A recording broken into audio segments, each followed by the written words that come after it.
Hello, ഇന്നത്തെ കഥയിലേക്ക് എല്ലാവർക്കും സ്വാഗതം. ചാനൽ ആദ്യമായിട്ട് കാണുന്നവരാണെങ്കിൽ ഒന്ന് സബ്സ്ക്രൈബ് ചെയ്തിട്ട് ലൈക്ക് ചെയ്യണേ. അങ്ങനെ പുറത്തേക്ക് പോയ വേണുവിനെയും കാത്തു നിൽക്കുകയാണ് എല്ലാവരും. എന്തായാലും വേണുവിൻ്റെ അടുത്ത കൂട്ടുകാരൻ തന്നെ ആയിരിക്കും വന്നിട്ടുണ്ടാവുക. അതുകൊണ്ടായിരിക്കും അയാൾ ഈ താലി കെട്ടുന്ന നേരത്ത് മുഹൂർത്തത്തിൻ്റെ സമയത്ത് പുറത്തു പോയതെന്നൊക്കെ അജയൻ പറയുന്നുണ്ട്. അപ്പം പൂജാരി പറയാണ്, ഇനി താലി കെട്ടാനുള്ള മുഹൂർത്തത്തിന് 5 മിനിറ്റ് കൂടിയേ ബാക്കിയുള്ളൂ, അതുകൊണ്ട് എത്രയും പെട്ടെന്ന് ചെയ്യണം. അത് കേട്ടത് അനാമികയുടെ അമ്മ പറയുന്നുണ്ട്, എങ്കിൽ പിന്നെ താലി കെട്ട് നടത്തിയാലോ? അപ്പോൾ ജയൻ പറയാണ്, അതെങ്ങനെ പെൺകുട്ടിയുടെ അച്ഛനില്ലാതെ താലികെട്ട് നടത്തുക? എന്തായാലും ആദർശ് അയാളെ കൂട്ടാൻ പോയിട്ടുണ്ടല്ലോ, അയാൾ വരട്ടെ. അത് കേൾക്കുന്ന സമയത്ത് അനാമിക അവളുടെ അമ്മയും ടെൻഷനോട് കൂടി മുഖത്തോട് മുഖം നോക്കുകയാണ്. അതേസമയം പുറത്ത് വേണുവിൻ്റെ ഷർട്ടിന് കുത്തിപ്പിടിച്ചിരിക്കുകയാണ് ഉപേന്ദ്രൻ. അയാൾ പറയുന്നുണ്ട്, എടാ നിന്റെ മോളിപ്പോ സ്വർണത്തിൽ മുങ്ങി നിൽക്കുന്ന സമയാ, അവളുടെ കഴുത്തിൽ കെട്ടിതാലി വീഴാൻ വേണ്ടി പോകുന്ന സമയം. എത്ര ഭീഷണിപ്പെടുത്തിയിട്ടും പണം തരാത്ത നിനക്ക് ഇങ്ങനെ ഒരു അവസരത്തിലല്ലേടാ അടി തരേണ്ടത്. എൻ്റെ പണം തന്നിട്ട് നീ നിൻ്റെ മോളുടെ കല്യാണം നടത്തിയാൽ മതി. അയാൾ ദേഷ്യത്തോടെ വേണുവിനെ പിടിച്ച് തള്ളുകയാണ്. വേണു അവിടെ നിന്ന് എഴുന്നേറ്റിട്ട് ഉപേന്ദ്രനെ സഹതാപത്തോടെ നോക്കുന്നുണ്ട്. ആ സമയത്താണ് ആദർശ് അങ്ങോട്ടേക്ക് വരുന്നത്. അപ്പോൾ ആദർശ് ഇതൊന്നും മനസ്സിലാവാതെ വേണുവിനോട് ചോദിക്കുകയാണ്, എന്താ അങ്കിളെ ഇത്? മുഹൂർത്തത്തിന് സമയമായി, അവിടെ എല്ലാവരും അങ്കിളിനെ വെയിറ്റ് ചെയ്യാണ്. അപ്പോൾ ഉപേന്ദ്രൻ കുറച്ചൊരു ഭീഷണി ശബ്ദത്തിൽ പറയാണ്, അങ്കിള് മാത്രമല്ല ഞങ്ങളും അങ്ങോട്ട് വരുന്നുണ്ട്. അപ്പോൾ ആദർശിന് സംശയം തോന്നാതിരിക്കാൻ വേണ്ടിയിട്ട് വേണു പറയുന്നുണ്ട്, അല്ല ആദർശ് മോനെ, ഞങ്ങൾ സുഹൃത്തുക്കളാ, ബിസിനസ് സംബന്ധമായ കുറച്ച് കാര്യങ്ങൾ സംസാരിക്കുകയായിരുന്നു. അപ്പോൾ ഉപേന്ദ്രൻ കളിയാക്കുകയാണ്, അതെ അതെ, എൻ്റെ ബിസിനസ് പൊളിഞ്ഞു, ഇയാൾ കുറച്ച് പണം തരാമെന്ന് പറഞ്ഞിട്ടുണ്ടായിരുന്നു. അപ്പോൾ ആദർശ് പറയാണ്, അതൊക്കെ അങ്കിള് തരും. അപ്പോൾ ഉപേന്ദ്രൻ തിരിച്ചു ചോദിക്കുന്നുണ്ട്, അയാൾ തന്നില്ലെങ്കിൽ മോൻ തരുമോ? ചെറിയൊരു സ്പെല്ലിംഗ് മിസ്റ്റേക്ക് ആദർശിന് തോന്നുകയാണ്. എങ്കിലും ആദർശ് പറയുന്നുണ്ട്, അനന്തപുരി തറവാട്ടിലെ മരുമകളാണ് ഇനി അങ്കിളിൻ്റെ മോള്, അതുകൊണ്ട് ഇനി അങ്കിളുടെ കുടുംബത്തിന് എന്തെങ്കിലും ഒരു വിഷമമുണ്ടായാൽ അത് ഞങ്ങളെ കൂടി ബാധിക്കുന്ന കാര്യമാണ്. ഇനിയിപ്പോൾ നിങ്ങൾക്ക് തരാനുള്ള കാശ് എത്രയാണെന്ന് വെച്ചാൽ അത് അങ്കിളിന് തന്നു തീർക്കാൻ പറ്റിയില്ലെങ്കിൽ അത് ഞങ്ങളെ കൊണ്ട് തീർക്കാൻ പറ്റും. അപ്പോൾ ഉപേന്ദ്രന് സന്തോഷമാകാണ്. അയാൾ പറയുന്നുണ്ട്, അത് മതി, എനിക്ക് അത്രയും കേട്ടാൽ മതി. മൂർത്തി സാറിൻ്റെ കൊച്ചുമോനൊരു വാക്ക് പറഞ്ഞാൽ പിന്നെ മറിച്ചൊന്നും ചിന്തിക്കേണ്ട കാര്യമില്ല. എന്നാൽ പിന്നെ മോളുടെ താലികെട്ട് കഴിഞ്ഞിട്ട് സന്തോഷത്തോടെ യാത്രയാക്ക് വേണു. ബാക്കിയൊക്കെ ഇനി നീ വാക്ക് പാലിച്ചില്ലെങ്കിലും അതിന് കഴിവും പ്രാപ്തിയുള്ള ആൾക്കാരുണ്ടല്ലോ. ആദർശിന് നേരെ കൈ ചൂണ്ടിക്കൊണ്ടാണ് അയാൾ പറയുന്നത്. വരിനടാ, ഗുണ്ടകളെയും വിളിച്ചുകൊണ്ട് അയാൾ പുറത്തേക്ക് പോവുകയാണ്. അയാൾ അവിടുന്ന് പോയപ്പോൾ ആദർശ് വേണുവിനോട് ചോദിക്കുന്നുണ്ട്, എന്താ അങ്കിൾ ഇതൊക്കെ? മോനെ, കോടികളുടെ ബിസിനസ്സായിരുന്നു, അത് ആ പോയ ഉപേന്ദ്രനെ ആയിരുന്നു ഏൽപ്പിച്ചിരുന്നത്. ലാഭം മുഴുവൻ വിഴുങ്ങിയിട്ട് കമ്പനി പൊളിച്ചത് അവൻ ഒറ്റയൊരുത്തനാ. ഇന്നിപ്പോൾ എന്തൊക്കെയോ കണക്കുകൾ പറഞ്ഞ് കോടികളുടെ നഷ്ടം വന്നെന്നാ പറയുന്നത്. അതുകൊണ്ടാണ് ഞാൻ പണം കൊടുക്കൂലെന്ന് വാശി പിടിച്ചത്. പക്ഷെ ആദർശിന് എവിടെയൊക്കെയോ ഒരു സ്പെല്ലിംഗ് മിസ്റ്റേക്ക് തോന്നുകയാണ്. അല്ലാതെ പണമൊന്നും ഇല്ലാഞ്ഞിട്ടല്ല മോനെ, വേണു ആളാവാൻ വേണ്ടി പറയണം. അപ്പോൾ ആദർശ് പറയുന്നുണ്ട്, ഇത്തരക്കാരെയൊക്കെ വേഗം ഒഴിവാക്കുന്നതാണ് അങ്കിളെ നല്ലത്. അത് ശരിയാ, അതെനിക്ക് മനസ്സിലായി. കല്യാണമായിട്ട് അവൻ ഇപ്പോൾ ഇവിടെ വന്നത് കല്യാണം അലമ്പാക്കാനാ. അങ്ങനെ 4 ആളിൻ്റെ മുന്നിൽ വെച്ച് എന്നെ നാണം കെടുത്തിയാലേ അവന് പെട്ടെന്ന് പണം കിട്ടുമല്ലോ, ആ ഉദ്ദേശത്തോടു കൂടിയാണ് അവൻ വന്നത്. അപ്പോൾ ആദർശ് പറയുന്നുണ്ട്, എൻ്റെ അങ്കിളെ പണമല്ലല്ലോ, മനസ്സമാധാനമല്ലേ നമുക്ക് വേണ്ടത്. അതുകൊണ്ട് എത്രയും പെട്ടെന്ന് കല്യാണം കഴിഞ്ഞാൽ പിന്നെ അയാൾക്ക് കൊടുക്കാനുള്ളത് കൊടുത്ത് ഒഴിവാക്കാൻ നോക്ക്. അങ്കിൾ അങ്ങോട്ട് വാ. ആദർശ് അങ്ങോട്ടേക്ക് പോവുകയാണ്. ആ സമയത്ത് വേണു ചിന്തിക്കുന്നുണ്ട്, അങ്ങനെ വലിയൊരു തലവേദന ഒഴിഞ്ഞു കിട്ടി, അയാൾക്ക് സമാധാനമായി. അതേസമയം രാകേഷും വിഘ്നേഷും പുറത്ത് നിൽക്കുകയാണ്. അപ്പം വിഘ്നേഷ് രാകേഷിനോട് പറയുന്നുണ്ട്, എടാ ഇങ്ങനെ മാറി നിന്നാലോ, നമുക്ക് അകത്തോട്ടേക്ക് പോവാം. എടാ നന്ദു ഇരിക്കുന്ന സ്ഥാനത്ത് വേറൊരുത്തി ഇരിക്കുന്നത് എനിക്ക് കണ്ടു നിൽക്കാൻ പറ്റുന്നില്ലടാ.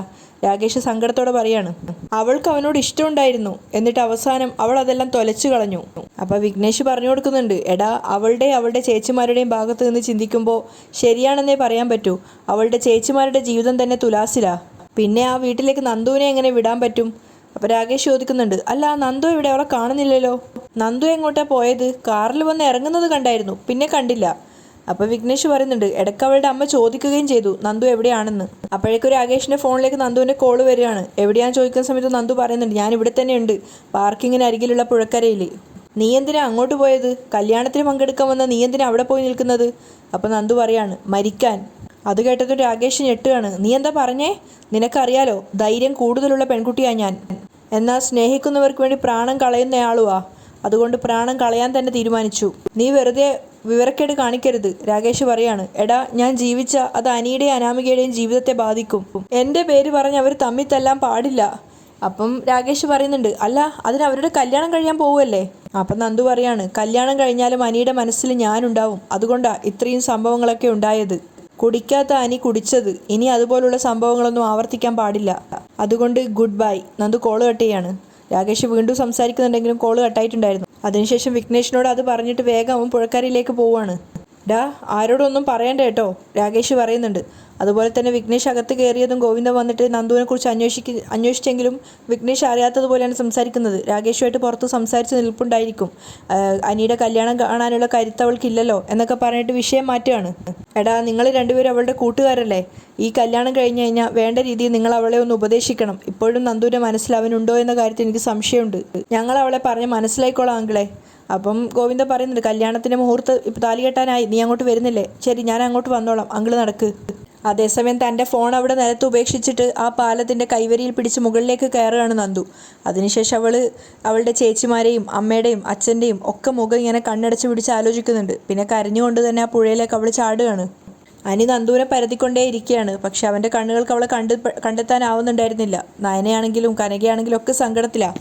അപ്പം കനക ചോദിക്കുന്നുണ്ട് നയനയോട്, മോളെ ഇനിയും നന്ദൂട്ടൻ വന്നില്ലല്ലോ, അവൾ പുറത്ത് കാണുമായിരിക്കും അമ്മേ. കനകയെ ആശ്വസിപ്പിച്ചിട്ട് നയന നേരെ ആദർശിൻ്റെ അരികെ പോയിട്ട് അവനോട് പറയുന്നുണ്ട്, നന്ദുവിനെ കാണുന്നില്ലല്ലോ ആദർശേട്ടാ. അതേസമയം പൂജാരി പൂജ നടത്തിക്കൊണ്ടേയിരിക്കുകയാണ്. അപ്പം അനാമിക ചിന്തിക്കുന്നുണ്ട്, കുറേ നേരമായാലും ഇങ്ങനെ പൂജ തുടങ്ങിയിട്ട്, ഇപ്പം മുഹൂർത്തം കഴിയാറായി കാണുമല്ലോ. ഇങ്ങനെ സമയം പോകുന്നതൊന്നും അറിയുന്നില്ലേ? കല്യാണം മുടങ്ങുമോ എന്നുള്ള ഭയത്തിലാണ് ഞാനും എൻ്റെ അച്ഛനും അമ്മയും ഒക്കെ. അപ്പോഴാണ് അയാളുടെ ഒരു മന്ത്രബോധം. അനാമികയ്ക്ക് ദേഷ്യം വരുന്നുണ്ടായിരുന്നു. നന്ദു പറഞ്ഞ സ്ഥലത്ത് രാകേഷ് എത്തിയപ്പോഴേക്കും അവിടെ ആൾക്കാർ ചുറ്റിലും കൂടി നിൽക്കുന്നുണ്ടായിരുന്നു. രാകേഷ് വേഗം ബൈക്ക് നിർത്തിയിട്ട് അങ്ങോട്ടേക്ക് പോയിട്ട് ഒരു ഏട്ടനോട് ചോദിക്കുകയാണ്, എന്ത് പറ്റി ഏട്ടാ? അപ്പോഴേക്കും കുറച്ച് ആൾക്കാർ നന്ദുവിനെ കരയിലേക്ക് വലിച്ചിട്ട് അവരുടെ വയറ്റിൽ നിന്ന് വെള്ളം ഇങ്ങനെ കളയുന്നുണ്ടായിരുന്നു. രാകേഷ് എന്ത് പറ്റിയും ചോദിക്കുന്ന സമയത്ത് അയാൾ പറയുന്നുണ്ട്, പുഴയിലേക്ക് ചാടിയതാ, വള്ളക്കാർ കണ്ട് രക്ഷപ്പെടുത്തിയതാ. പക്ഷെ ഒരുപാട് വെള്ളം കുടിച്ചിട്ടുണ്ട്, രക്ഷപ്പെടുമെന്നുള്ള കാര്യം സംശയമാണ്.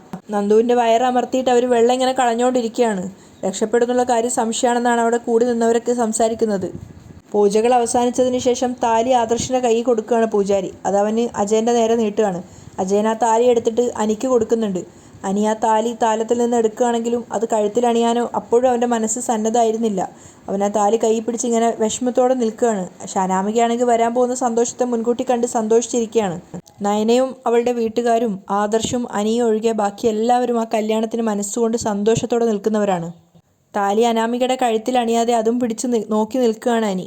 ആ സമയത്താണ് രാകേഷ് ബൈക്കും കൊണ്ട് അങ്ങോട്ടേക്ക് വരുന്നത്. അവൻ മണ്ഡപത്തിലേക്ക് അവിടത്തേക്ക് കയറി നേരെ വിഘ്നേഷിനെ വിളിക്കുകയാണ്. അതിനുശേഷം വിഘ്നേഷിനോട് കാര്യങ്ങളൊക്കെ അവതരിപ്പിച്ച് കൊടുക്കുന്നുണ്ടായിരുന്നു, ഇങ്ങനെയൊക്കെ സംഭവിച്ചു എന്നുള്ളത്. അപ്പോഴേക്കും വേറെ നിവൃത്തിയില്ലാതെ അനിക്ക് അനാമികയുടെ കഴുത്തിൽ താലി അണിയേണ്ടി വരികയാണ്. അങ്ങനെ ഒരിക്കലും നടക്കരുതെന്ന് അനി ആഗ്രഹിച്ച ആ കാര്യം നടന്നു.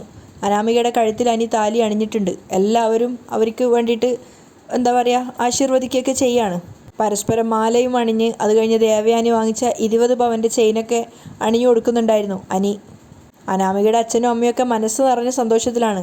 അനാമികയ്ക്കാണെങ്കിൽ അനിയെ കല്യാണം കഴിച്ചതിലുള്ള സന്തോഷവും, കാരണം അവരുടെ അത്രയും സ്വത്തിനുടമയായല്ലോ എന്ന് ആലോചിച്ചിട്ട്. അനിയാണെങ്കിൽ ചത്ത അവസ്ഥയിലാണുള്ളത്. അപ്പോഴേക്കും രാകേഷ് സ്റ്റേജിലേക്ക് കയറി വരികയാണ്. അങ്ങോട്ടേക്ക് വന്നിട്ട് നയന കാര്യം ചോദിക്കുന്നുണ്ടായിരുന്നു. ആ സമയത്ത് നയനയോട് വിങ്ങി പൊട്ടിക്കൊണ്ട് രാകേഷ് പറയാണ്, നമ്മുടെ നന്ദു എന്താ പറ്റിയേ? നന്ദുവിന് എന്താ പറ്റിയത്? അവൾ പുഴയിൽ ചാടി. എന്ത്?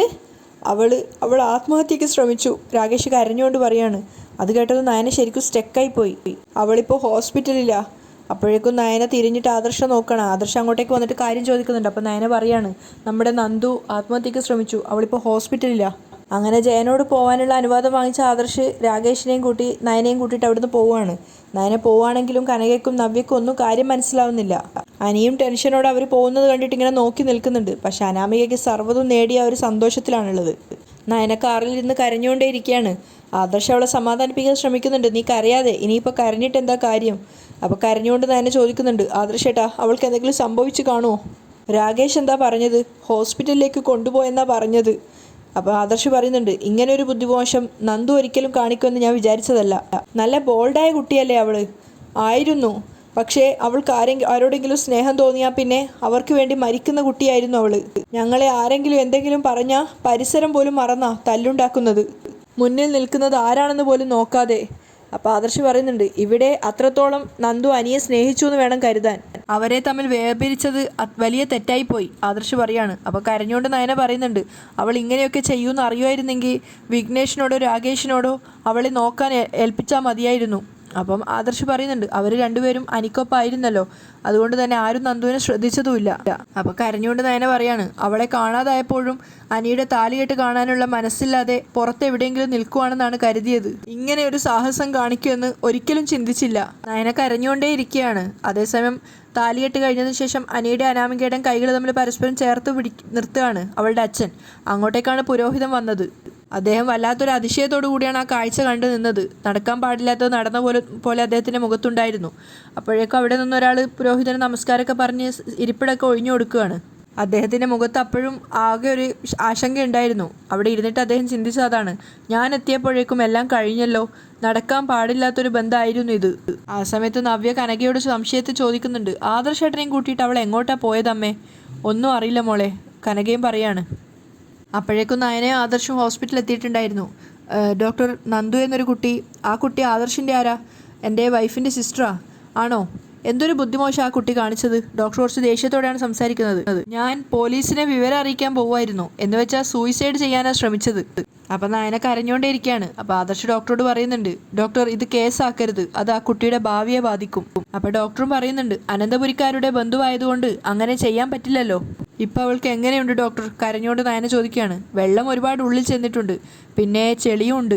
പിന്നെ ആളെ ഇങ്ങോട്ടേക്ക് കൊണ്ടുവരാൻ ഇനിയും വൈകിയിരുന്നെങ്കിൽ കാര്യങ്ങൾ കുറച്ചുകൂടി വഷളായനെ. ഇപ്പോൾ റിക്കവർ ആയിട്ടുണ്ട് ഡോക്ടർ, ഒന്നും പറയാറായിട്ടില്ല. ഇന്ന് അനിയൻ്റെ മാരേജ് അല്ലായിരുന്നോ? ഡോക്ടർ തിരിച്ച് ആദർശനോട് ചോദിക്കുകയാണ്. ഈ ദിവസം തന്നെ ആ കുട്ടി അങ്ങനെ ചെയ്യാനുള്ള കാരണം എന്താ? അവർ രണ്ടുപേരും പരസ്പരം മുഖത്തോട് മുഖം നോക്കുകയാണ്. അപ്പം ഡോക്ടർ പറയുന്നുണ്ട്, കാരണം എന്തെങ്കിലും ആയിക്കോട്ടെ, എന്തായാലും ഈ വിവരം മൂർത്തി സാറിനോട് പറയണ്ട. സാറിനെ ഇപ്പോൾ ICU മാറ്റിയിട്ടേ ഉള്ളൂ. അപ്പം നയന ചോദിക്കുന്നുണ്ട്, ഞങ്ങൾക്കിപ്പോൾ അവളെ ഒന്ന് കാണാൻ പറ്റുമോ ഡോക്ടർ? കുറച്ച് കഴിയട്ടെ. അപ്പോൾ ആദർശ് പറയുന്നുണ്ട്, അവിടെ താലികെട്ട് കഴിഞ്ഞതേ ഉള്ളൂ. അനിയൻ്റെ കല്യാണമല്ലേ, എങ്കിൽ പിന്നെ ഇയാൾ ഇവിടെ നിൽക്കട്ടെ, ആദർശ് പോയിക്കോളൂ. അത് സാരയില്ല, ഞങ്ങൾ ഒന്നിച്ചു പോയിക്കോളാം. എന്തായാലും അവളുടെ കണ്ടീഷൻ അറിഞ്ഞിട്ടേ ഞാൻ പോകുന്നുള്ളൂ, ആദർശ് പറയാണ്. ശരി, വെയിറ്റ് ചെയ്തോളൂ. ഡോക്ടർ അവിടുന്ന് പോവാണ്. അപ്പം നയന കരഞ്ഞുകൊണ്ട് പറയുന്നുണ്ട്, ആദർശേട്ടാ വിഷമിക്കേണ്ട, അവൾക്കൊന്നും സംഭവിക്കില്ല. ആദർശ് നയനയെ സമാധാനിപ്പിക്കുകയാണ്. ആ സമയത്ത് ക്രിട്ടിക്കലായ അവസ്ഥയിലാണ് നന്ദു ഉണ്ടായിരുന്നത്. അങ്ങനെയാണ് ഇന്നത്തെ എപ്പിസോഡ് വൈൻഡപ്പ് ചെയ്യുന്നത്.